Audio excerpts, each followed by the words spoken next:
hardline when it comes to illegal immigration.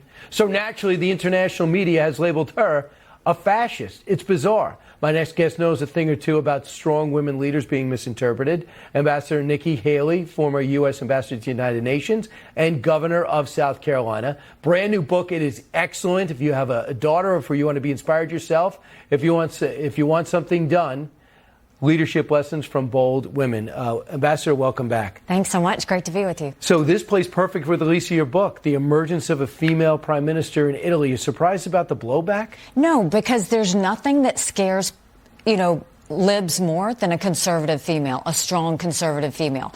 I mean, you can see this, it's what they did to Liz Truss. It's now what they're doing to her. I mean, this is what they're scared of. But at the end of the day, they're calling her a fascist. She's not a fascist. She's denied that. She's denied that she's pro-Russia, all of these things. And so they're just labeling her with things. And I think we should wait and see what she does. Liz Truss also takes over as prime minister. Theresa May was 2 cycles ago.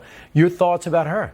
Well, I think she's strong. I've met her. I was with her probably six weeks ago, and we were talking about foreign policy. She's strong. She's got a spine. I was disappointed that she backed off of the tax cuts that she had initially proposed. But she's tough. She's gonna push through, and I think she'll do well. She wanted to cut taxes on the rich, cut tax for the rich, because those are the ones propel the economy. That's a conservative agenda. She got blowback and she backed off. It stays at 45%. That's right. In a time where she really needed to do something to wake up the economy, that's what she tried to do. But of course, she got all of the heat, which is what happened to Margaret Thatcher as well, but she did not take the U-turn. Who's also in your book, and Golda Meir and Amelia Earhart, 10 strong women.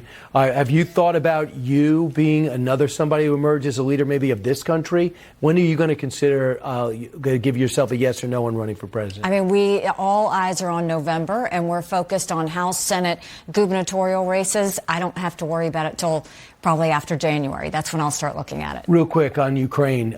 The Ukrainians have picked up 122 different villages and provinces back from Russia. The President of the United States comes out and says, I believe Vladimir Putin, it could be Armageddon. What's the point of saying that? Completely counterproductive, because not only are you going and trying to instill fear in Americans, but think about what Putin thinks when he sees that. He loves that that's what he's saying.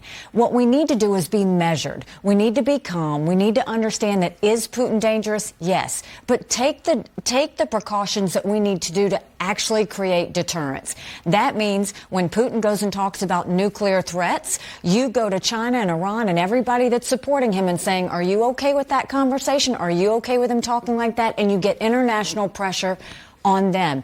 Putin also knows that if there's something he does, and this is what Biden should be saying, is if he uses a nuclear arm in any way whatsoever, there will be hell to pay. That's what you say. You don't say this is going to be Armageddon, and there would be hell to pay. We wouldn't put troops on the ground. We'd go and we'd do missile strikes. We'd make sure we hit Russia where it hurt, and they would retreat. Beijing, this big story that has emerged of China infiltrating into America. They've recruited leading scientists, according to reports from top U.S. nuclear laboratories, to the tune of 162. In and around our nation's secrets for a number of years. Your thoughts on this exposure? You told me before this segment, this is just the beginning. If you wonder how they're stealing our stuff, this is how they're stealing our stuff. We make it so easy. When I was at the United Nations, I had a group of people that did nothing but watch China's every move. When they wanted to put language in resolutions, we pulled it out. When they wanted to run for a position, we stopped them. What we have to do now is universities have got to stop taking Chinese money. We've got to look at all of these research areas. You cannot have any Chinese experts coming in here or Chinese basically they're on a scholarship, which How do is you what want to see students? None. This is a national security threat. We know that China is trying to steal everything and anything. We shouldn't have them buying farmland, next to military bases where they can get sensitive drone equipment. So that's what Biden needs to be focusing on, is what is your plan to really take on China and make sure they're not doing anything in America. Don't hand it over to Ambassador, this should be one thing both parties should be agreeing on. I hope we do. For some reason, we're not. The book is excellent. If you want something done, leadership lessons from bold women, give it to a woman is the rest of the line. Nikki Haley, congratulations on the success of the book. I look forward to seeing what you're going to do next in 2024. Thanks so much. All right, coming up straight ahead, cities